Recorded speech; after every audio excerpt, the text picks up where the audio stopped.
వస్తాను మీ దగ్గరికి బాబురావు గారు, మళ్ళీ వస్తాను. రామకృష్ణ గారు, సోనియా గాంధీ గారు కూడా దాని మీద ఒక లేఖ రాశారు. అంటే ఆవిడ ప్రస్తావించిన ఒక కీలకమైన అంశం ఏంటంటే గ్రామీణ ప్రజల బార్గెనింగ్ కెపాసిటీని. ఇప్పుడు ఈ పని చేతిలో ఉంటే ఇంతకంటే ఎక్కువ ఇస్తే నేను ఇంకో పనికి వెళ్తానని వాళ్ళ బార్గెనింగ్ కెపాసిటీని ఇప్పుడు ఇది నిర్వీర్యం చేయడం ద్వారా చంపేసింది.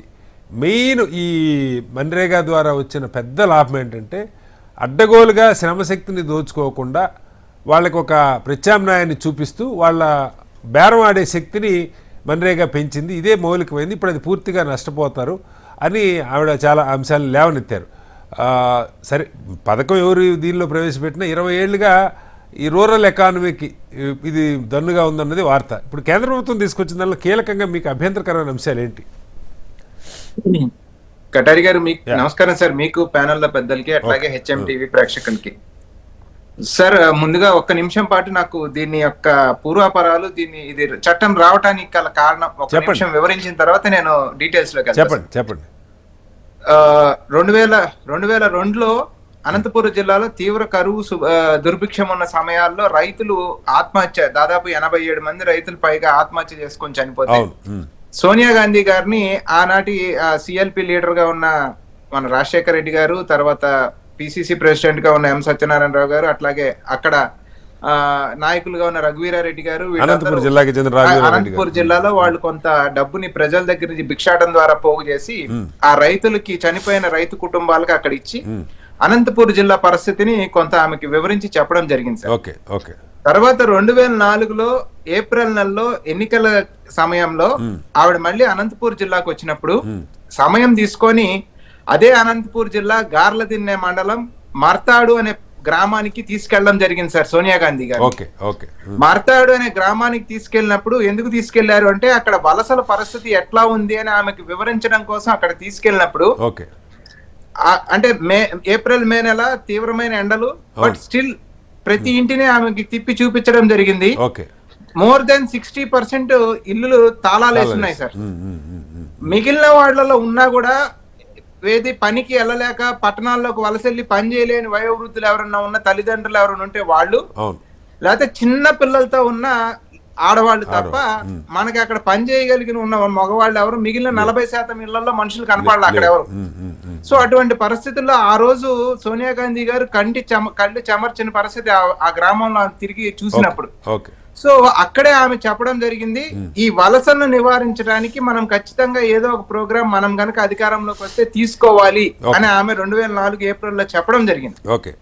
అధికారంలోకి వచ్చిన తక్షణమే దీనిపైన ఈ ప్రోగ్రాం కోసం ఆనాడు మిత్రపక్షాలుగా ఉన్న వామపక్షాలతో కావచ్చు, లేకపోతే రైతు కూలీల పట్ల సానుభూతి ఉన్న సంఘాలతో కావచ్చు కూర్చొని చర్చించిన తర్వాత మనకు ఆంధ్రప్రదేశ్ లో ఆ రోజు రూరల్ డెవలప్మెంట్ ప్రిన్సిపల్ సెక్రటరీగా ఉన్న కె రాజు గారు లాంటి వాళ్ళ ఇనిషియేషన్, గోకుల్ రాజు గారు లాంటి వాళ్ళ ఇనిషియేషన్ తీసుకొని ఒక అద్భుతమైన చట్టాన్ని తీసుకొచ్చి, మన్రేగాని తీసుకొచ్చి పార్లమెంట్ లో 2005లో ప్రవేశపెట్టిన తర్వాత అప్పుడు దాన్ని కొంత స్టాండింగ్ కమిటీకి పంపించాలంటే స్టాండింగ్ కమిటీ పంపించారు.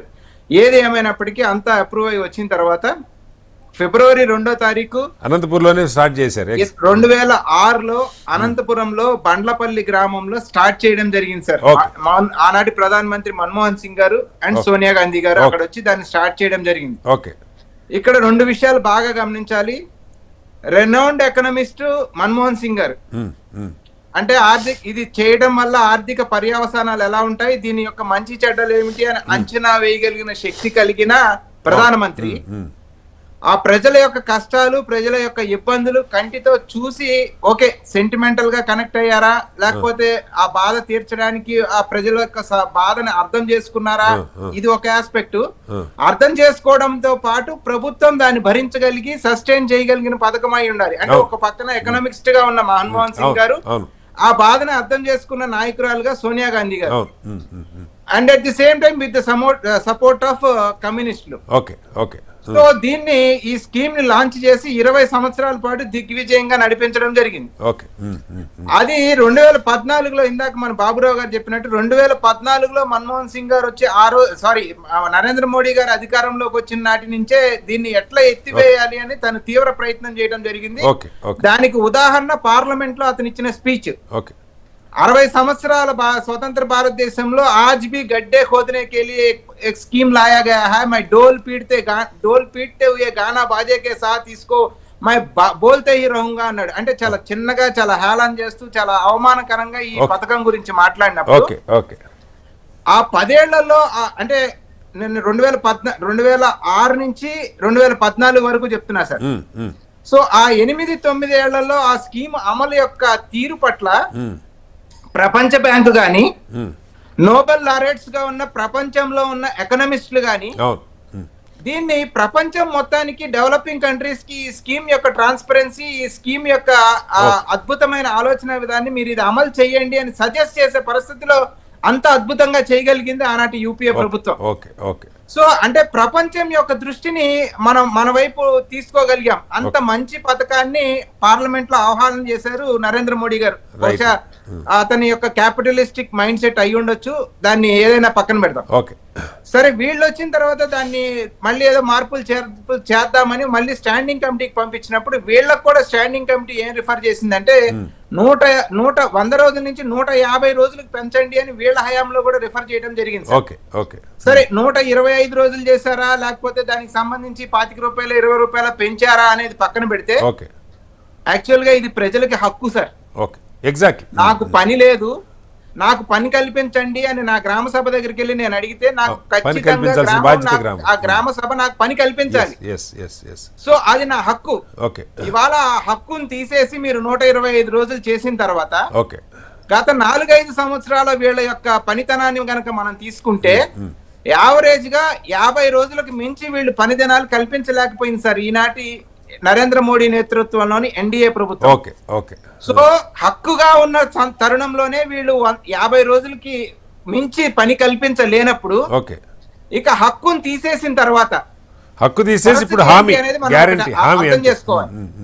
ఒకటి, అదే విధంగా ఇంటర్నేషనల్ గా కూడా ఈ పథకానికి చాలా అభినందనలు రావడం జరిగింది. ఎందుకు రావడం జరిగింది అంటే ఉమెన్ ఎంపవర్మెంట్ కి ఇది చాలా దోహదపడింది.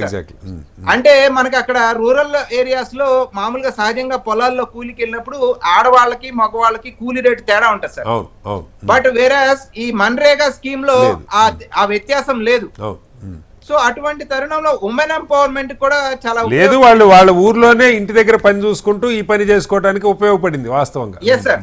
సో ఉమెన్ ఎంపవర్మెంట్ కి ఉపయోగపడింది, పల్లెల్లో ఆస్తిని క్రియేట్ చేసుకోవడానికి ఉపయోగపడింది, సోషల్ జస్టిస్ అంటే కులం మతం ఏమి లేదు, నాకు పని కావాలన్నాడు పని కల్పించాలి, సోషల్ జస్టిస్ కి ఉపయోగపడింది.